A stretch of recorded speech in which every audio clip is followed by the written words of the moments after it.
Bonjour à tous, je suis ravie de vous retrouver. Aujourd'hui, nous allons nous intéresser à la nature en général. Les parcs pour ceux qui sont en ville, les forêts, les montagnes ou tout autre endroit naturel auquel vous avez accès.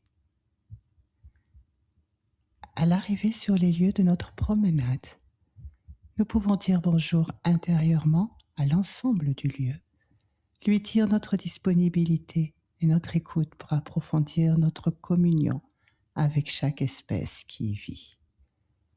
Puis, laisser l'état de présence se mettre en place par le recul du regard et l'immobilité consciente. Juste nous rendre disponibles pour tout mouvement, perception physique ou contact intuitif, sans aucune attente.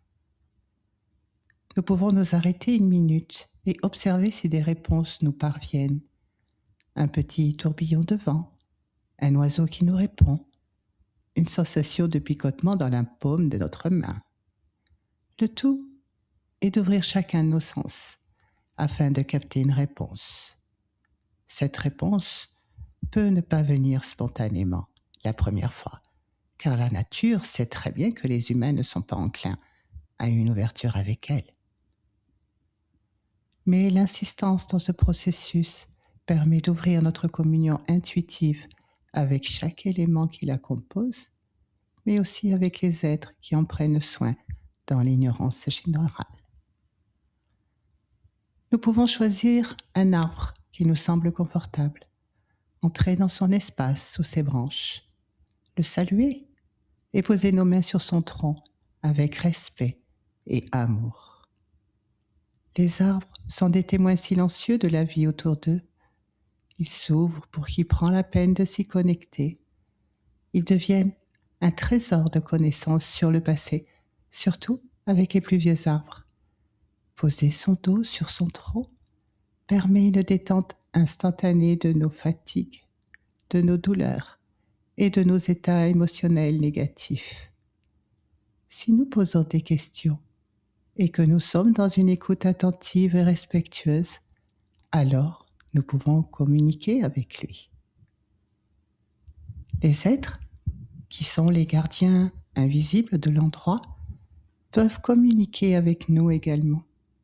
Ils nous donneront des astuces pour une plus grande perception de leur habitat, ce qui permet d'avoir une sensibilité sensorielle plus subtile, dans un état de conscience bien plus ouvert, attentif et réceptif. Ils peuvent nous enseigner sur plein de choses concernant les bienfaits de la nature et comment y accéder. Ils peuvent nous prendre la main et nous guider hors des sentiers pour nous emmener dans des endroits spécifiques que nous reconnaîtrons comme leur endroit de repos ou maison. Nous pouvons leur poser des questions et nous en recevrons les réponses intuitives. Cet enseignement est très précieux. Considérons-le comme sacré, car il l'est véritablement. Même les animaux sauvages peuvent nous approcher, car lors de nos visites, ils voient et ressentent notre passivité et notre ouverture. Je me souviens d'une de mes promenades où je descends tranquillement dans un endroit assez reculé où j'aimais me poser sur un tronc d'arbre couché. Je perçois un couple de chevreuils sur ma gauche, mais je continue mon chemin sans les regarder et vais m'asseoir sur le tronc. Je reste immobile. L'un des chevreuils s'éloigne, mais l'autre, curieux, s'approche de moi jusqu'à s'immobiliser à 2 mètres de moi. Nous nous observons pendant de longues minutes, les yeux dans les yeux. Je perçois son souffle. Je vois son échine trembler pour faire partir les insectes de son dos. Cette communion avec ce chevreuil a vraiment été un moment magique d'amour partagé. Après son départ, j'étais dans un état de conscience particulier, en union avec le tout. Je voyais la brume de l'océan passer au-dessus de moi, puis le soleil ardent la rendait plus légère, jusqu'à disparaître à ma vue. Mais je savais que cette humidité bienfaitrice inondait chaque arbre, chaque plante, comme un voile de douceur et de fraîcheur en ce début de journée. Ma conscience était similaire à cette brume. Elle devenait plus légère, légère, jusqu'à englober le tout. Et l'amour que j'avais dans le cœur se répandait sur chaque arbre, chaque plante, accompagnant le baume d'humidité dans une communion incroyable. Ce jour-là, j'ai compris que rien n'est séparé, que tout se complète, chaque élément, chaque humain, chaque animal, chaque insecte, bien qu'ils soient tous différents, sont nécessaires à la vie. Chacun, dans son rôle spécifique, est une note de musique, créant ensemble une symphonie magnifique que j'ai entendue ce jour-là. C'était si beau que j'en ai écrit un poème. Et pourtant, je n'avais jamais écrit de poème auparavant. Mais l'état de conscience unifié qui était le mien à ce moment s'est amplifié au-delà de cette petite clairière. Et j'ai pu vivre que ce qui est vrai ici même l'est tout autant dans l'océan et même au-dessus de notre tête dans le ciel immense. Alors, la symphonie s'est encore amplifiée jusqu'à ce qu'elle s'expanse à notre soleil, au cycle de jour et de nuit, des saisons. Cette symphonie peut-elle encore s'unifier avec d'autres notes de musique que je ne percevais pas sur le moment? Pouvait-elle encore devenir plus complète, avec des envolées supplémentaires, et devenir un chef-d'œuvre unique, grandiose, universel? Ne nous y trompons pas. Cette communion avec des éléments que nous avons toujours ignorés est bien réelle, d'une richesse infinie et d'une profondeur sans égale. Mais là encore, nous ne recevrons qu'à la mesure de notre amour et de notre ouverture sincère d'approfondir cette relation.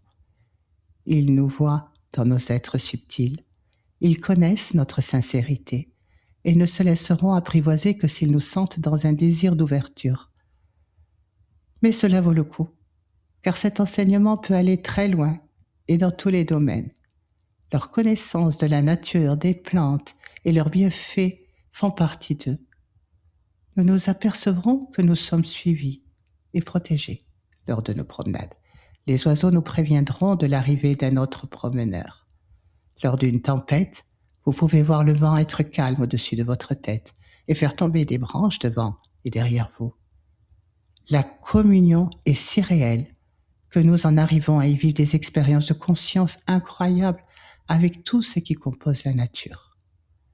Elle est vivante, multiple et une à la fois, comme nous devons le devenir nous aussi. Mais c'est un environnement si pur, moins dégradé que nos villes, et même si elle souffre de nos pollutions et de nos abus, elle est résistante, résiliente, et cependant prête à nous donner tout l'amour et les enseignements dont nous avons besoin. Il ne faut pas oublier que nous respirons par elle, nous buvons par elle, et nous nourrissons nos corps par elle. Nous devons saluer cet amour indispensable pour notre survie, cette beauté qu'elle offre à nos regards, cette diversité qui nous permet de découvrir des paysages différents à chaque détour de chemin. Et maintenant, nous savons qu'elle peut aussi nous enseigner. Une fois la connexion établie, elle est définitive. Et il est possible de communiquer avec un endroit spécifique, même si vous êtes loin du lieu physique où vous avez suivi votre initiation. Mais vous comprendrez vite que cette communion se fait partout, quel que soit le lieu proche ou de l'autre côté de la planète.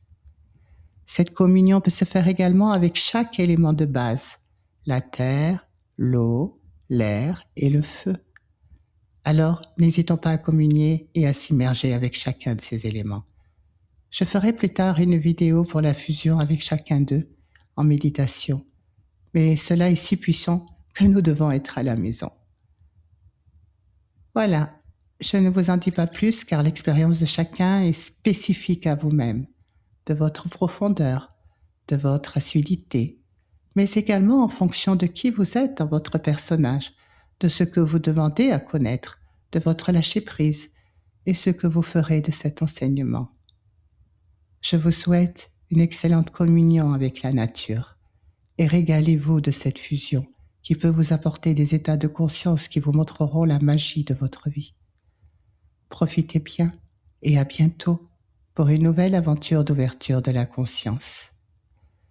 Dans la paix, l'amour et la vérité, je vous dis à très vite.